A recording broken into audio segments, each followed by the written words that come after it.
Welcome to the Malayalam audio book channel the thrilling voices. അർദ്ധരാത്രിയിൽ ഇരുട്ടിനെ ഭയന്നുറങ്ങുന്ന ലോകത്തെ ഭീതിയോടെ ഉണർത്തുന്ന ഒരു പേര്, രക്തം കുടിക്കുന്ന ഭീകരതയുടെ രാജാവ്. അതെ, അവൻ ഡ്രാക്കുള. പുലരി മായാൻ തുടങ്ങിയിരിക്കുന്നു. രാത്രിയായി. ഞാൻ ഒട്ടും ഉറങ്ങിയില്ല. ഉറക്കം വരുവോളം എഴുതിക്കൊണ്ടിരിക്കുകയാണ് എന്റെ പതിവ്. അതുകൊണ്ട് തന്നെ എന്നെ രാവിലെ വിളിച്ചുണർത്തേണ്ടെന്ന് ഞാൻ പറഞ്ഞിരുന്നു. എനിക്ക് അനുഭവപ്പെട്ട പല വിചിത്രമായ അനുഭവങ്ങളും എനിക്ക് രേഖപ്പെടുത്താനുണ്ട്. ദഹനക്കേട് കൊണ്ടുള്ള സുഖമില്ലായ്മയിൽ ഞാനിതൊന്നും സ്വപ്നം കണ്ടതാണെന്ന് വായനക്കാർ തെറ്റിദ്ധരിക്കരുത് കേട്ടോ. ഇന്നലത്തെ അത്താഴം വളരെ ലഘുവായിരുന്നു. ഉള്ളിയും കുരുമുളകും ചേർത്ത് തീയിൽ ചുട്ടെടുത്ത ഇറച്ചിയായിരുന്നു പ്രധാന വിഭവം. നാവിൽ തുളച്ചു കയറുന്നതെങ്കിലും ആസ്വാദ്യകരമായ ഒരു വീഞ്ഞ് കുടിക്കാൻ തന്നു. അത് 2 ഗ്ലാസ് ഞാൻ കുടിച്ചു. മറ്റൊന്നും കഴിച്ചിട്ടില്ല. ഞാൻ വണ്ടിയിൽ കയറാൻ നേരത്ത് വണ്ടിക്കാരൻ ആ ഹോട്ടൽ ഉടമയുടെ ഭാര്യയോട് സംസാരിച്ചു നിൽക്കുന്നതായി കണ്ടു. ആ സംഭാഷണം കേട്ടുനിന്ന മറ്റ് യാത്രക്കാരുടെ നോട്ടത്തിൽ എന്നോടുള്ള സഹതാപം കണ്ടപ്പോൾ അവരെന്നെ കുറിച്ചാണ് സംസാരിക്കുന്നതെന്ന് എനിക്ക് മനസ്സിലായി. വിവിധ ദേശങ്ങളിൽ ഉള്ളവരാണെങ്കിലും വിവിധ ഭാഷകളാണെങ്കിലും അതിലവർ ആവർത്തിച്ച് പറഞ്ഞ ചില വാക്കുകൾ എന്റെ കയ്യിലുണ്ടായിരുന്ന കൊച്ചു നിഘണ്ടു നോക്കി ഞാൻ കണ്ടുപിടിച്ചു. ആ കണ്ടുപിടുത്തം ഒട്ടും ആശ്വാസകരമല്ലായിരുന്നു എനിക്ക്. സാത്താൻ, യക്ഷി, പിശാച്, നരകം തുടങ്ങിയവയായിരുന്നു ആ പറഞ്ഞ വാക്കുകൾ. ഇവരുടെ ഈ അന്ധവിശ്വാസത്തിനുള്ള കാരണം ഡ്രാക്കുള പ്രഭുവിനോട് ചോദിക്കാമെന്ന് ഞാൻ വിചാരിച്ചു. ഞാൻ യാത്ര തിരിക്കാൻ ഇറങ്ങുമ്പോഴേക്കും ഹോട്ടലിന് മുന്നിലെ ഈ ആൾക്കൂട്ടം കൂടി വലുതായി വന്നു. ചുറ്റിലും നിന്നവരെല്ലാം എന്റെ നേരെ നോക്കി കുരിശു വരയ്ക്കുകയും എന്റെ നേർക്ക് 2 വിരൽ ഉയർത്തിക്കാട്ടുകയും ചെയ്യുന്നുണ്ടായിരുന്നു. എനിക്ക് ആകെ സംശയമായി. ഒരു സഹയാത്രികനോട് ഇവരെന്താണ് ഈ കാട്ടുന്നതെന്ന് ചോദിച്ചപ്പോൾ ദുർദേവതകളിൽ നിന്നും രക്ഷ നേടാൻ ഉള്ള ഒരു സൂത്രമാണിതെന്ന് അയാൾ പറഞ്ഞു. തീർത്തും അജ്ഞാതനായ ഒരാളുടെ അതിഥിയായി പരിചയമില്ലാത്ത ഒരു നാട്ടിലേക്ക് പോകുന്ന എന്റെ ഭയാശങ്കകൾ കൂടിക്കൂടി വന്നു. എങ്കിലും യാത്രക്കാരുടെ സ്നേഹവും സഹാനുഭൂതിയും എന്റെ മനസ്സിനെ വല്ലാതെ സ്പർശിച്ചു. ആ ഹോട്ടലിന്റെ വിശാലമായ മുറ്റത്ത് നിറഞ്ഞു നിന്നിരുന്ന ഓറഞ്ച് മരങ്ങൾക്ക് ചുവട്ടിൽ അർദ്ധവൃത്താകൃതിയിൽ നിരന്നു നിന്ന് കുരിശ് വരച്ച് എനിക്ക് നന്മകൾ നേർന്ന ആ നാട്ടുകാരെ ഞാൻ ഒരിക്കലും മറക്കില്ല. അതാ വണ്ടിക്കാരനെത്തി. പാവാട പോലെ വിടർന്ന പട്ട് കാലറ കൊണ്ട് വണ്ടിയിലെ തന്റെ ഇരിപ്പിടം മറച്ച് വണ്ടിക്കാരൻ ഇരിപ്പുറച്ചു. അയാൾ തന്റെ ചാട്ട ചുഴറ്റി വീശിയപ്പോൾ കുതിരകൾ 4 മുന്നോട്ട് കുതിച്ചു. അങ്ങനെ ഞങ്ങൾ യാത്ര ആരംഭിച്ചു. വഴിയോരത്തെ മനോഹരമായ ദൃശ്യഭംഗിയിൽ എന്റെ ഭയം അലിഞ്ഞില്ലാതെയായി. ഒരു കണക്കിന് ആ നാട്ടിലെ ഭാഷ എനിക്ക് അറിയാതിരുന്നത് വളരെ നന്നായി. അല്ലെങ്കിൽ സംശയവും ഭയവും കൊണ്ട് എന്റെ മനസ്സാകെ വിഷമിച്ചേനെ. അതിനിമിടമായ വനങ്ങൾക്കിടയിലൂടെയായിരുന്നു ഞങ്ങളുടെ പാത. അങ്ങും ഇങ്ങും കുന്നിൻ മുകളിൽ വൃക്ഷങ്ങളാൽ ചുറ്റപ്പെട്ട് കർഷകരുടെ ഭവനങ്ങൾ കാണാമായിരുന്നു. ആപ്പിളിന്റെയും പ്ലമ്മിന്റെയും ചെറിയുടെയും മരച്ചുവടുകൾക്കിടയിൽ ആ പുല്ലുകൾക്കിടയിൽ വീണ് കിടന്നിരുന്ന ചെറിയ പൂക്കൾ ആ ദൃശ്യത്തിന്റെ ഭംഗി കൂട്ടി. എത്രയും പെട്ടെന്ന് ബോർഗോ മലയിടുക്ക് കടക്കുകയായിരുന്നു വണ്ടിക്കാരന്റെ ലക്ഷ്യം. അതിനായി വണ്ടികൾ പായിച്ച് ആ കുന്നുകൾ വലം വെച്ച് തീനാളം പോലെ ചുവപ്പ് രാശിയുള്ള തളിരിലകൾ ചൂടിയ പൈൻമര കാടുകൾ ചുറ്റി നിരപ്പില്ലാത്ത റോഡിലൂടെ വണ്ടിക്കാരൻ തന്റെ കുതിരകളെ പായിച്ചുകൊണ്ടേയിരുന്നു. മഞ്ഞുകാലം കഴിയുമ്പോൾ ഈ റോഡുകളൊക്കെ നന്നാക്കുക പതിവായിരുന്നു. ഇത്തവണ അല്പം വൈകിപ്പോയി. കാർപേത്തിലെ മറ്റു പാതകളുടെ കാര്യം ഇതിൽ നിന്നും വ്യത്യസ്തമാണ് പോലും. രാജപാതകളൊന്നും യഥാവിധി സംരക്ഷിക്കപ്പെടാറില്ലത്രേ. പാത നിരപ്പാക്കാൻ തുടങ്ങിയാലുടൻ അത് വിദേശ സൈന്യത്തെ കൊണ്ടുവരാനുള്ള ഏർപ്പാടെന്ന് തെറ്റിദ്ധരിച്ച് തുർക്കികൾ യുദ്ധത്തിന് ഒരുപ്പെട്ടിറങ്ങിയിരുന്നു. തുടർച്ചയായ യുദ്ധം കൊണ്ട് സഹികെട്ടപ്പോൾ ആ പാതയുടെ അറ്റകുറ്റപ്പണികൾ പിന്നീട് നടത്താതെയായി. പച്ച പുതച്ച കുന്നുകൾക്കകലെ മാനം മുട്ടി നിൽക്കുന്ന ഗിരിശൃംഗങ്ങളിൽ സൂര്യകിരണങ്ങൾ വർണ്ണ മേലാപ്പ് ചാർത്തി.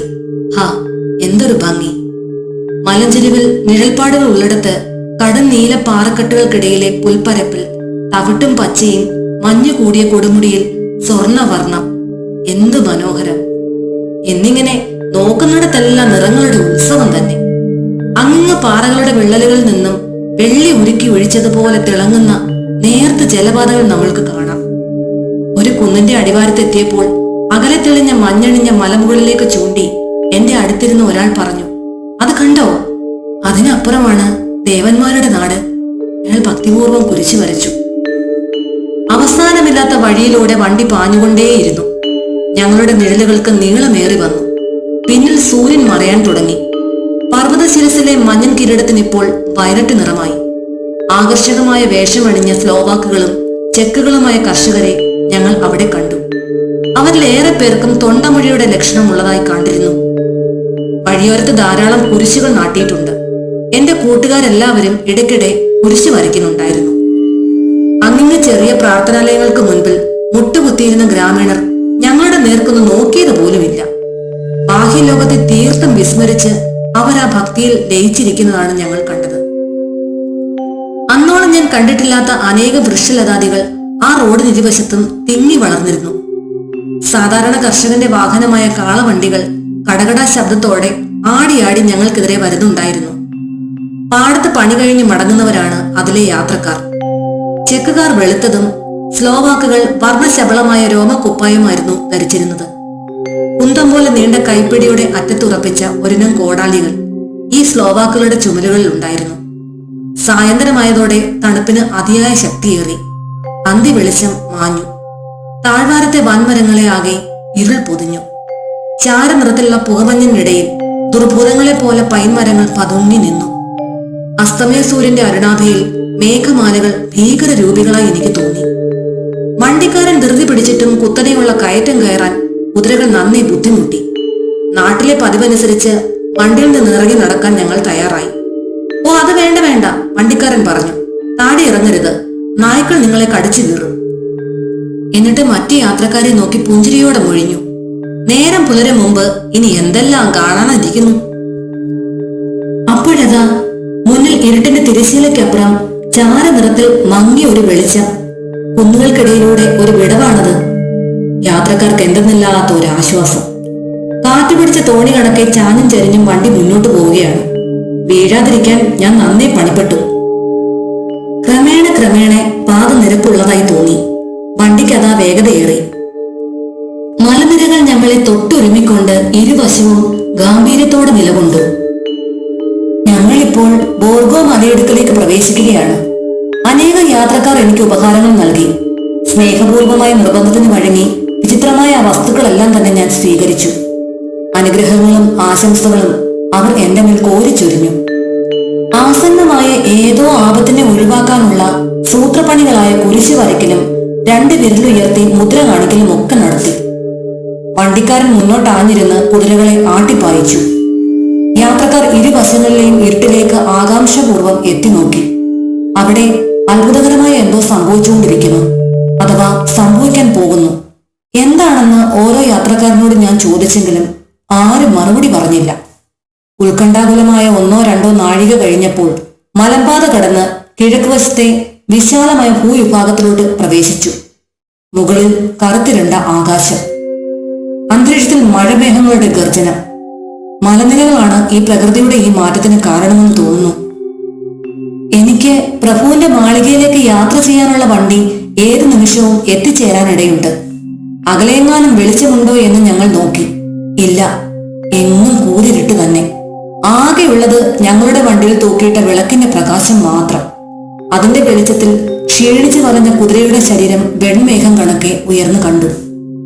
മുന്നിൽ നീണ്ടുപോകുന്ന മൺപാത നിഴൽ പോലെ കാണാം. നോക്കത്ത ദൂരത്ത് മറ്റൊരു വാഹനവുമില്ല. എന്റെ നിരാശയെ പരിഹസിക്കുമാറ് മറ്റ് യാത്രക്കാർ ആശ്വാസത്തോടെ നെടുവീർപ്പെടുന്നു. അന്ധകരണീയമായതെന്തെന്ന് ഞാൻ ആലോചിച്ചുകൊണ്ടിരിക്കെ വണ്ടിക്കാരൻ ശബ്ദം താഴ്ത്തി പറയുന്നത് കേട്ടു. 1 മണിക്കൂർ നേരത്തെയാണ്. എന്നിട്ട് എന്റെ നേർക്ക് തിരിഞ്ഞു നോക്കി. വണ്ടി എത്തിയിട്ടില്ലല്ലോ സാർ. ഒരുപക്ഷെ അങ്ങ് വരുമെന്ന് കരുതിയിട്ടുണ്ടാവില്ല. നമുക്ക് ബുക്കോവിനായിലേക്ക് തന്നെ അങ്ങ് തിരിച്ചു പോയാലോ? നാളെ അല്ലെങ്കിൽ മറ്റന്നാൾ. മറ്റന്നാളാണ് നല്ലത്. മടങ്ങിപ്പോകാം. എന്താ? അയാൾ പറഞ്ഞു നിർത്തുന്നതിന് മുമ്പ് തന്നെ കുതിരകളാകെ ചീറ്റാനും നിലവിളിക്കാനും വിരട്ട മട്ടിൽ തുള്ളിച്ചാടാനും തുടങ്ങി. അവയെ നിലയ്ക്ക് നിർത്താൻ ആ വണ്ടിക്കാരൻ നന്നേ പാടുപെട്ടു. അടുത്ത നിമിഷം യാത്രക്കാരെയെല്ലാം അമ്പരപ്പിച്ചുകൊണ്ട് 4 കുതിരകളെ പൂട്ടിയ ഒരു ചെറിയ വണ്ടി പിന്നിൽ നിന്നും പാഞ്ഞു വന്ന് ഞങ്ങളുടെ വണ്ടിയെ മറികടന്ന് ഒരു വശം ചേർന്ന് നിന്നു. കറുത്ത് കൊഴുത്ത 1-തരം കുതിരകളായിരുന്നു 4-മെന്ന് മണ്ണെണ്ണവിളക്കിന്റെ വെട്ടത്തിൽ ഞാൻ കണ്ടു. നീണ്ട ചെമ്പൻ താടിയുള്ള, മുഖം മറയും വിധം വലുപ്പമേറിയ കറുത്ത തൊപ്പി ധരിച്ച കിളരം കൂടിയ ഒരാളാണ് വണ്ടി ഓടിച്ചിരുന്നത്. തൊപ്പിക്ക് താഴെ തിളങ്ങുന്ന 2 കണ്ണുകൾ വിളക്കിന്റെ പ്രകാശത്തിൽ കടും ചുവപ്പായി കാണപ്പെട്ടു. അയാൾ ഞങ്ങളുടെ വണ്ടിക്കാരനോട് പറഞ്ഞു, ചങ്ങാതി ഇത് നേരത്തെയാണല്ലോ. അത് ഇങ്ങടിൽ നിന്ന് വന്ന ഈ സാറ് ധൃതി കൂട്ടി, അയാൾ വിക്കി വെക്കി പറഞ്ഞു. ഓ, അതുകൊണ്ടാണ് നിങ്ങൾ ഇദ്ദേഹത്തെ ബുക്കോവനോയിലേക്ക് തിരിച്ചു പോകാൻ ഉപദേശിച്ചതല്ലേ? എന്നെ പറ്റിക്കാൻ നോക്കേണ്ട സ്നേഹിത, എനിക്കെല്ലാം അറിയാം. എന്റെ കുതിരകൾക്ക് നല്ല വേഗതയുണ്ട്. ചിരിച്ചുകൊണ്ട് അയാളിത് പറഞ്ഞപ്പോൾ കടും ചുവപ്പ് നിറത്തിലുള്ള ചുണ്ടുകളിലും ദന്തം പോലെ തിളങ്ങുന്ന മൂർച്ചയേറിയ പല്ലുകളിലും വിളക്കിന്റെ പ്രകാശം പതിച്ചു. പഴയത് ആത്മാക്കൾക്ക് വേഗതയേറും. എന്റെ സഹയാത്രികരിൽ ഒരാൾ പറയുന്നത് കേട്ട് അയാൾ വിടർന്ന ചിരിയോടെ തലയുയർത്തി നോക്കി. യാത്രക്കാരൻ മുഖം തിരിച്ച് കുരിശു വരയ്ക്കുകയും 2 വിരലുകൾ ഉയർത്തിക്കാട്ടുകയും ചെയ്തു. ഇദ്ദേഹത്തിന്റെ പെട്ടി ഇങ്ങ് തരൂ. ആഗതൻ ആവശ്യപ്പെട്ട നിമിഷം എന്റെ സാധനങ്ങളെല്ലാം പുതിയ വണ്ടിയിലേക്ക് മാറ്റപ്പെട്ടു. ഞാൻ വണ്ടിയിൽ നിന്ന് ഇറങ്ങി. പുതിയ വണ്ടിക്കാരൻ എന്റെ കൈ പിടിച്ച് അതിൽ കയറാൻ സഹായിച്ചു. ഉരുക്കിനേക്കാൾ ശക്തിയേറിയതായിരുന്നു അയാളുടെ കൈ. ഒരക്ഷരം ഉരിയാടാതെ അയാൾ കടിഞ്ഞാൺ അയച്ചു. കുതിരകൾ തിരിഞ്ഞ് മലബാധയിലെ ഇരുട്ടിലേക്ക് അസ്ത്രം കണക്കെ പാഞ്ഞു. ഒരു നിമിഷം ഞാൻ തിരിഞ്ഞു നോക്കി. കുതിരകളുടെ നിശ്വാസവായു പുകമഞ്ഞ് പോലെ മേലോട്ടുയരുന്നതും എന്റെ പഴയ കൂട്ടുകാർ കുരിശു വരയ്ക്കുന്നതും കണ്ടു. അവരുടെ വണ്ടി ബുക്കോവിനെ ലക്ഷ്യമാക്കി പാഞ്ഞുപോയി. ആ വണ്ടിയും യാത്രക്കാരും കൺമുന്നിൽ നിന്ന് മറഞ്ഞപ്പോൾ വല്ലാതൊരു തണുപ്പും ഏകാന്തതയും എന്നെ ആകെ വലയം ചെയ്തു. ഒരു മേൽക്കുപ്പായം എന്റെ ചുമലിലും ഒരു പുതപ്പ് കാലുകൾക്ക് മീതെയും ഇട്ടു തന്നിട്ട് വണ്ടിക്കാരൻ സ്ഫുടമായ ജർമ്മൻ ഭാഷയിൽ പറഞ്ഞു, രാത്രി തണുപ്പ് കൂടുതലാണ് സർ. അങ്ങേക്ക് അസൗകര്യമൊന്നും ഉണ്ടാക്കാതെ നോക്കണമെന്ന് എന്റെ യജമാനൻ പ്രഭു പ്രത്യേകം പറഞ്ഞിട്ടുണ്ട്. സീറ്റിനടിയിൽ ബ്രാൻഡി ഇരിപ്പുണ്ട്. ആവശ്യമുണ്ടെങ്കിൽ എടുത്തു കഴിച്ചോളൂ. അത് ഞാൻ ഉപയോഗിച്ചില്ല എങ്കിലും സാധനം അടുത്തുണ്ടെന്നത് ആശ്വാസദായകമായി. തെല്ലൊരാശങ്കയും അതിലേറെ ഭയവും എന്നെ പിടികൂടി. മറ്റെന്തെങ്കിലും മാർഗമുണ്ടായിരുന്നെങ്കിൽ എങ്ങോട്ടെന്നില്ലാത്ത ഈ നിശാസഞ്ചാരം ഞാൻ ഒഴിവാക്കുമായിരുന്നു. വണ്ടി അതിദ്രുതം പായുകയാണ്. പിന്നെ ഒരു വളവ് തിരിഞ്ഞ് മറ്റൊരു റോഡിലൂടെ പ്രയാണം തുടർന്നു. വണ്ടി ദൂരേക്കെങ്ങും പോകുന്നില്ലെന്നും ഏതൊക്കെയോ വഴികൾ ചുറ്റി പുറപ്പെട്ടിടത്ത് തന്നെ വീണ്ടും വന്ന് ചേരുകയാണെന്നും ഞാൻ സംശയിച്ചു. വഴിയോരത്തെ ചില അടയാളങ്ങൾ ശ്രദ്ധിച്ചപ്പോൾ എന്റെ സംശയം ബലപ്പെട്ടു. എന്താണ് ഇതിന്റെ ഉദ്ദേശമെന്ന് വണ്ടിക്കാരനോട് ചോദിച്ചാൽ കൊള്ളാമെന്നുണ്ടെങ്കിലും ചോദിക്കാൻ ധൈര്യം വന്നില്ല. പ്രതിഷേധിക്കാവുന്ന സ്ഥിതിയിലല്ലോ ഞാൻ. മനഃപൂർവ്വം യാത്ര വൈകുകയാണ് ഉദ്ദേശമെങ്കിൽ പ്രതിഷേധിച്ചതുകൊണ്ട് എന്താണ് ഫലം? സമയം എത്രയാണെന്നറിയാൻ ഞാൻ വാച്ചിൽ നോക്കി. അർദ്ധരാത്രിക്ക് ഏതാനും മിനിറ്റുകൾ മാത്രം. ഞാൻ ഞെട്ടിപ്പോയി. അല്പം മുമ്പുണ്ടായ അനുഭവങ്ങൾ എന്റെ അന്ധവിശ്വാസങ്ങൾക്ക് വളമായി തീർന്നിരിക്കുകയാണല്ലോ. ആകുലതയും അസ്വസ്ഥതയും നിറഞ്ഞ മനസ്സോടെ അജ്ഞാതമായ എന്തിനെയോ പ്രതീക്ഷിച്ച് ഞാൻ ഇരുന്നു. അപ്പോൾ താഴ്വാരത്തെവിടെയോ ഉള്ള കൃഷിക്കാരന്റെ നായ ഭയപ്പെട്ടെന്ന പോലെ നീട്ടി മൂങ്ങാൻ തുടങ്ങി. മറ്റൊരു നായ് അത് ഏറ്റുപിടിച്ചു. തുടർന്ന് വേറൊന്ന്. ഇങ്ങനെ നിമിഷങ്ങൾക്കുള്ളിൽ മലമ്പാതയിലൂടെ ഒരു നിശ്വാസം പോലെ കടന്നു വന്നിരുന്ന കാറ്റിൽ നായ്ക്കളുടെ ഓരിയിടൽ ഇരമ്പി. രാത്രിയുടെ നിശബ്ദതയെ ഭഞ്ജിച്ചുകൊണ്ട് 8 ദിക്കുകളിൽ നിന്ന് ഭീതിജനകമായ ആരവമുയർന്നു. ആദ്യത്തെ ഒച്ച കേട്ടപ്പോൾ തന്നെ കുതിരകൾ അസ്വസ്ഥമാകാൻ തുടങ്ങി. പക്ഷെ വണ്ടിക്കാരൻ എന്തോ പറഞ്ഞ് അവയെ സാന്ത്വനപ്പെടുത്തി. കുതിരകൾ ശാന്തമായെങ്കിലും ദീർഘദൂരം ഓടിക്കതച്ചെത്തിയ പോലെ വിറയ്ക്കാനും വിയർക്കാനും തുടങ്ങി. അപ്പോൾ വളരെ ദൂരെ ഇരുവശവുമുള്ള മലനിരകളിൽ നിന്ന് പുതിയ പുതിയ ശക്തമായ ഓരിയിടൽ ഉയർന്നു കേട്ടു. ഇത്തവണ ചെന്നായ്ക്കളാണ്. കുതിരകളും ഞാനും ഒരുപോലെ വിരണ്ടുപോയി. മണ്ണിൽ നിന്നിറങ്ങി എങ്ങോട്ടെങ്കിലും ഓടിപ്പോയാലോ എന്ന് ഞാൻ ആലോചിച്ചു. കുതിരകൾ ഭ്രാന്തെടുത്തതുപോലെ തുള്ളിച്ചാടി. അവയെ നിലയ്ക്ക് നിർത്താൻ വണ്ടിക്കാരൻ പഠിച്ച പണി 18 പ്രയോഗിച്ചു. തട്ടിയും തലോടിയും കാതുകളിൽ മന്ത്രിച്ചും സാന്ത്വനപ്പെടുത്തി. ക്രമേണ അവ ശാന്തമായെങ്കിലും അവയുടെ ശരീരം വിറയ്ക്കുന്നുണ്ടായിരുന്നു. കുറച്ചു കഴിഞ്ഞപ്പോൾ എന്റെ കാതുകൾക്ക് ചെങ്ങായിയുടെ മൂങ്ങലുകൾ പരിചിതമായി. വണ്ടിക്കാരൻ വീണ്ടും കടിഞ്ഞാണയച്ച് കുതിരകളെ പായിച്ചു. വണ്ടി അതിവേഗം കുതിച്ചു പായുകയാണ്. ഇത്തവണ മലമ്പാതയിൽ കൂടി വലത്തോട്ടാണ് തിരിഞ്ഞത്. ഇരുവശവും കൂറ്റൻ മരങ്ങൾ തിങ്ങി ഞെരുങ്ങി ശാഖകൾ കെട്ടുപിണഞ്ഞ് ഗുഹാമാർഗം പോലെയുള്ള പാത കുറെ ദൂരം പിന്നിട്ടപ്പോൾ വൃക്ഷങ്ങളുടെ സ്ഥാനത്ത് പാറക്കൂട്ടങ്ങളായി. നായ്ക്കളുടെ നിരന്തരമായ മോങ്ങൽ കാറ്റിന്റെ ചൂളം വിളിയിൽ അലിഞ്ഞു ചേർന്നു. അതേസമയം ചെന്നായ്ക്കളുടെ ഓരിയിടൽ അടുത്തടുത്ത് വരികയും ചെയ്യുന്നു. അവൻ 4 വശത്തു നിന്നും വണ്ടിയെ വലയം ചെയ്യുകയാണോ? ഞാൻ ഭയന്നു വിറച്ചു. കുതിരകളും പേടിച്ചറിഞ്ഞ മട്ടാണ്. വണ്ടിക്കാരന് മാത്രം ഒരു കൂസലുമില്ല. അയാൾ ഇടവും വലവും തിരിഞ്ഞ് സൂക്ഷിച്ചു നോക്കുന്നുണ്ടായിരുന്നു. ഊരിരുട്ടത്ത് എനിക്കൊന്നും കാണാൻ കഴിഞ്ഞില്ല. തണുപ്പ് അസഹ്യമായി വന്നു. മഞ്ഞ് വീണു. മണ്ണും മരങ്ങളും മാത്രമല്ല, ഞങ്ങളുടെ ഉടലും വെളുത്ത മഞ്ഞിന്റെ പുതപ്പ് കൊണ്ട് മൂടി. ഉടനെ ഞങ്ങളുടെ ഇടത് വശത്തായി ഇളം നീല നിറത്തിൽ ഒരു ചെറിയ അഗ്നിഗോളം എന്റെ ദൃഷ്ടിയിൽപ്പെട്ടു. വണ്ടിക്കാരനും അത് കണ്ടു. അയാൾ പെട്ടെന്ന് വണ്ടി നിർത്തി ചാടിയിറങ്ങി ഇരുട്ടിൽ മറഞ്ഞു. എന്താണ് ചെയ്യേണ്ടതെന്നറിയാതെ ഞാൻ പരിഭ്രമിച്ചു. ചെന്നായ്ക്കളുടെ കുര അടുത്തടുത്ത് കേൾക്കുന്നുണ്ട്. ഭാഗ്യം, അതാ വണ്ടിക്കാരൻ മടങ്ങിയെത്തി. ഒന്നും അറിയാത്ത മട്ടിൽ സ്വസ്ഥാനത്തിൽ നിന്ന് കുതിരകളെ തെളിച്ചു. അതേക്കുറിച്ച് തന്നെ ആലോചിച്ച് ഞാൻ ഉറങ്ങിപ്പോയെന്ന് തോന്നുന്നു. അനേക തവണ ആ സംഭവം ഒരു ദുസ്വപ്നമായി എന്റെ മനസ്സിൽ തെളിഞ്ഞു. ഒരു പ്രാവശ്യം റോഡിനോട് ചേർന്നാണ് നീല വെളിച്ചം പ്രത്യക്ഷപ്പെട്ടത്. കൂരിരട്ടിലും വണ്ടിക്കാരന്റെ ചലനം സ്പഷ്ടമായി എനിക്ക് കാണാൻ കഴിയുന്നുണ്ടായിരുന്നു. അയാൾ വെളിച്ചം വേണ്ട സ്ഥലത്ത് ചെന്ന് ചുറ്റും ചില കല്ലുകൾ അടക്കി വെച്ചു. പിന്നീട് ഒരിക്കൽ വെളിച്ചത്തിനും എനിക്കുമിടയിലായി അയാൾ നിന്നെങ്കിലും അയാളുടെ ശരീരം വെളിച്ചത്തെ മറച്ചില്ല. മിന്നിത്തിളങ്ങുന്ന നീലപ്രകാശം ഞാൻ വ്യക്തമായി കണ്ടു. ഞാൻ ഞെട്ടിപ്പോയി. ഒരുപക്ഷെ ഒരു നിമിഷ നേരത്തേക്ക് എന്റെ കണ്ണുകൾ എന്നെ വഞ്ചിക്കുകയാണോ എന്ന് ഞാൻ സംശയിച്ചു. പിന്നെ കുറെ നേരം ഒരു വെളിച്ചവും കണ്ടില്ല. തണുത്ത ഇരുണ്ട രാത്രിയിൽ ചെന്നായ്ക്കളുടെ ഓരിയിടലിന്റെ അകമ്പടിയോടുകൂടി ഞങ്ങളുടെ വണ്ടി പാഞ്ഞു പോയിക്കൊണ്ടേയിരുന്നു. ഒടുവിൽ ഒരു തവണ വണ്ടിക്കാരൻ കുറെ ദൂരത്തേക്ക് നടന്നുപോയി. കുതിരകൾ ഭയപ്പെടാനും ചാടാനും ചീറ്റാനും ഒക്കെ തുടങ്ങി. കാരണം എന്താണെന്ന് എനിക്ക് മനസ്സിലായില്ല. ചെന്നായ്ക്കളുടെ ശബ്ദം നിലച്ചിരുന്നു. അപ്പോഴേക്കും കറുത്ത മേഘങ്ങൾക്കിടയിൽ നിന്നും ചന്ദ്രബിംബം പുറത്തു വന്നു. നിലാവെളിച്ചത്തിൽ വണ്ടിക്ക് ചുറ്റും നിന്നിരുന്ന ഒരു പറ്റം ചെന്നായ്ക്കളെ ഞാൻ കണ്ടു. നീണ്ട കാലുകളും വൃത്തികെട്ട രോമവുമുള്ള ആ ഭീകരജീവികൾ വെളുത്ത പല്ലുകൾ പുറത്തു കാട്ടി ചുവന്ന നാവ് നീട്ടി നിശബ്ദം നിന്നിരുന്നു. എത്ര ഭയാനകമായിരുന്നെന്നോ ആ നിശബ്ദത. എന്റെ മനസ്സും ശരീരവും സ്തംഭിച്ചു പോയി. നേരിൽ കണ്ടാലേ ആ രംഗത്തിന്റെ ഒരു ഭീകരത നിങ്ങൾക്കൊക്കെ ബോധ്യമാകും. പെട്ടെന്ന് നിലാവിന്റെ ലഹരി തലയ്ക്ക് പിടിച്ചതുപോലെ ചെന്നായ്ക്കൾ ഒന്നിച്ചു മോങ്ങാൻ തുടങ്ങി. കുതിരകൾ ഭയപ്പെട്ട് കണ്ണു തുറച്ച് തുള്ളിച്ചാടി. ഞങ്ങൾ ചെന്നായ്ക്കളുടെ വലയത്തിനുള്ളിൽ അകപ്പെട്ടതായി എനിക്ക് തോന്നി. ആ വലയം ഭേദിച്ച് പുറത്തു കടന്നാലേ രക്ഷയുള്ളൂ എന്നതുകൊണ്ട് ഞാൻ വണ്ടിക്കാരനെ വിളിച്ചു. അയാൾക്ക് ഈ വണ്ടി ഒന്ന് സമീപിക്കാനായെങ്കിൽ ഞാൻ വണ്ടിയുടെ വശത്തടിച്ച് ശബ്ദമുണ്ടാക്കി ചെന്നായ്ക്കളെ വിരട്ടി ഓടിക്കാൻ ശ്രമിച്ചു. അപ്പോൾ മുമ്പിൽ വണ്ടിക്കാരന്റെ ശബ്ദം കേട്ടു. എങ്ങനെ അയാൾ അവിടെ എത്തിയെന്ന് എനിക്ക് അറിഞ്ഞുകൂടാ. നികൃഷ്ടജീവികളുടെ നേർക്കുന്ന പോലെ തന്റെ നീണ്ട കൈകൾ ചൂണ്ടി അയാൾ എന്തോ ആജ്ഞാപിച്ചു. ചെന്നായ്ക്കൂട്ടം പിന്നിലേക്ക് മാറി. പെട്ടെന്നൊരു മേഘം ചന്ദ്രനെ മറച്ചു. ഭൂമി വീണ്ടും ഇരുളിൽ കണ്ടു. വീണ്ടും നിലാവ് പരന്നപ്പോൾ ചെന്നായ്ക്കൾ അപ്രത്യക്ഷമായിരുന്നു. വണ്ടിക്കാരൻ ഇരിപ്പിടത്തിലിരിപ്പുണ്ട്. അസ്വാഭാവികവും അവിശ്വസനീയമായ ഈ കാഴ്ചകൾ എന്നെ ഭയചകിതനാക്കി.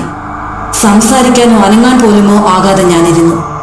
ചന്ദ്രൻ മറഞ്ഞതുകൊണ്ട് പിന്നെയും ഇരുട്ടായി. വണ്ടിച്ചക്രങ്ങൾ ഉരുളുന്നുണ്ട്. പക്ഷെ യാത്ര അവസാനിക്കുന്ന ലക്ഷണമില്ല. ഞങ്ങളിപ്പോൾ കയറ്റം കയറുകയാണ്. ഇടയ്ക്ക് ചില ഇറക്കവും പിന്നെ കുത്തനെയുള്ള കയറ്റങ്ങളും. പെട്ടെന്ന് കടിഞ്ഞാൻ പിടിച്ച് കുതിരകളെ നിർത്തിയതായി ഞാൻ മനസ്സിലാക്കി. ഇടിഞ്ഞു പൊളിഞ്ഞ ഒരു വലിയ മാളികയുടെ മുറ്റത്താണ് ഞങ്ങൾ എത്തിച്ചേർന്നിരിക്കുന്നത്. കറുത്ത കൂറ്റൻ ജനാലയിൽ നിന്ന് വെളിച്ചത്തിന്റെ ഒരു തരി പോലും പുറത്തു വന്നിട്ടില്ല. ഏതോ യുദ്ധത്തിൽ തകർന്ന ഒരു കോട്ടയുടെ അവശിഷ്ടം മങ്ങിയ നിലാവിൽ ഒരു നിഴൽ പോലെ ഞാൻ കണ്ടു. കഥയുടെ അടുത്ത ഭാഗം കേൾക്കുന്നതിനായി ദയവായി ചാനൽ സബ്സ്ക്രൈബ് ചെയ്യുക. നിങ്ങളുടെ വിലയേറിയ അഭിപ്രായങ്ങളും നിർദ്ദേശങ്ങളും കമന്റ് ബോക്സിൽ രേഖപ്പെടുത്തുക. നന്ദി.